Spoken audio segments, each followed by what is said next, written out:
और ईरान और अमेरिका के बीच पर्दे के पीछे समझौते की कोशिश तेज हो गई है।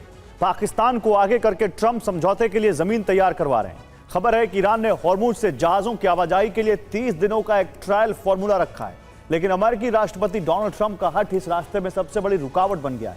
ट्रंप एक तरफ ईरानी नेताओं को चालाक वार्ताकार बता रहे हैं और हॉर्मुज पर अमेरिका के पूरे नियंत्रण का दावा कर रहे हैं, वहीं दूसरी ओर युद्ध के खतरे से सहमी अमेरिकी जनता के बीच डोनाल्ड ट्रंप की अप्रूवल रेटिंग गिरकर ऐतिहासिक रूप से सिर्फ 33% रह गई है।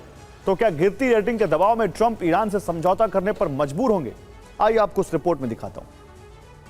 ट्रंप ने ईरान से बातचीत के लिए एक बार फिर पाकिस्तान को आगे किया है। मकसद साफ है, अमेरिका और ईरान के बीच फिर बातचीत का रास्ता निकालना। पाकिस्तान के गृह मंत्री मोहसिन नकवी तेहरान पहुंचे और ईरान के विदेश मंत्री अब्बास अरागची से मुलाकात की। मोहसिन नकवी ने ईरान के राष्ट्रपति मसूद पेजेश्कियान से भी बातचीत का दावा किया है। मोहसिन नकवी के तेहरान दौरे के बाद पाकिस्तान के रक्षा मंत्री ख्वाजा आसिफ ने दावा किया है कि अमेरिका और ईरान एक समझौते के बेहद करीब पहुंच चुके हैं। ईरान की संसद के स्पीकर मोहम्मद बाकिर कालीबाफ के करीबी कार्यकर्ता अली घोल हाकी ने दावा किया है कि अमेरिका की आपत्तियों और ट्रंप के अड़ियल रुख की वजह से पिछली ओमान डील अटक गई थी। प्रस्ताव है कि पहले 30 दिन के लिए शिपिंग का ट्रायल किया जाए। इस ट्रायल के दौरान ईरान और ओमान के जहाजों के लिए अलग अलग रास्ते तय किए जाएं। ट्रायल सफल रहा तो आगे स्थायी व्यवस्था पर बात की जाएगी, लेकिन इस समझौते के लिए ईरान ने अपनी शर्तें भी सामने रख दी हैं। और स्ट्रेट ऑफ हॉर्मुज पर ईरान ने 30 दिन के ट्रायल का एक अलग मॉडल सामने रखा है, जिसमें ईरान और ओमान के जहाजों के लिए अलग अलग रास्ते तय किए गए। सबसे पहले देखिए ईरान का रूट। हॉर्मुज स्ट्रेट के उत्तरी हिस्से से ईरान के जहाजों की आवाजाही का प्रस्ताव दिया। अब देखिए ओमान का रूट। हॉर्मुज के दक्षिणी हिस्से से ओमान के जहाजों के लिए अलग रास्ता रखने की योजना बनी। इस मॉडल को 30 दिनों तक आजमाने की बात की गई ताकि व्यवस्था की व्यवहारिकता देखी जा सके। 30 दिन यानी ट्रायल के बाद अगले चरण में जहाजों से ली जाने वाली फीस और स्थायी व्यवस्था पर बातचीत होनी थी, लेकिन इसके लिए ईरान ने 2 शर्तें लगाई। पहली, प्रतिबंधों में राहत, और दूसरी, ईरान की फ्रीज की गई संपत्तियों को अनफ्रीज किया जाए। ईरानी पक्ष का दावा है कि पिछली बातचीत में भी यह प्रस्ताव दिया गया था, लेकिन अमेरिका की आपत्तियों और ट्रंप के अड़ियल रवैये की वजह से ओमान के साथ यह समझौता आगे नहीं बढ़ सका।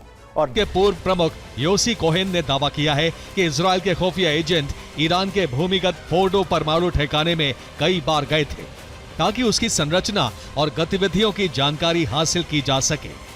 2018 में बेंजामिन नेतन्याहू ने भी दावा किया था कि मोसाद ईरान से करीब 55,000 कागजात और 183 डिस्क में दर्ज 55,000 फाइलों वाला परमाणु आर्काइव निकालने में कामयाब रहा था।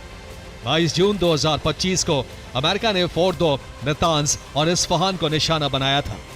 9 B-2 बॉम्बर फोर्डो पहुंचे थे और नतांज तथा इस्फहान से जुड़े ठिकानों पर 30 टॉमाहॉक दागे गए थे।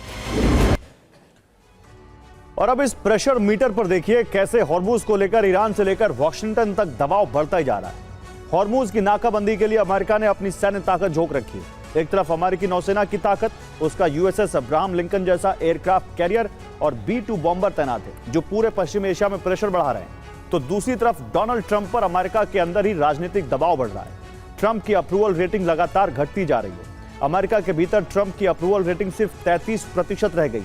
62% अमेरिकी ट्रंप के कामकाज से असहमत हैं। 61% अमेरिकी अंतर्राष्ट्रीय संकट संभालने की ट्रंप की क्षमता को लेकर चिंतित हैं। समर्थन और असहमति के बीच ट्रंप का नेट अप्रूवल -29 है। द इकोनॉमिस्ट और योगोव के सर्वे में स्वतंत्र मतदाताओं के बीच ट्रंप का समर्थन अब सिर्फ 18% है, जबकि 71% उनकी नीतियों से असहमत या खिलाफ हैं। गैर मागा रिपब्लिकन में भी ट्रंप का समर्थन घटकर 51% रह गया है, यानी ट्रंप की पार्टी में ही 49% लोग उनके खिलाफ खड़े हो गए हैं। इनमें से 47% तो ट्रंप की नीतियों से पूरी तरह असहमत हैं।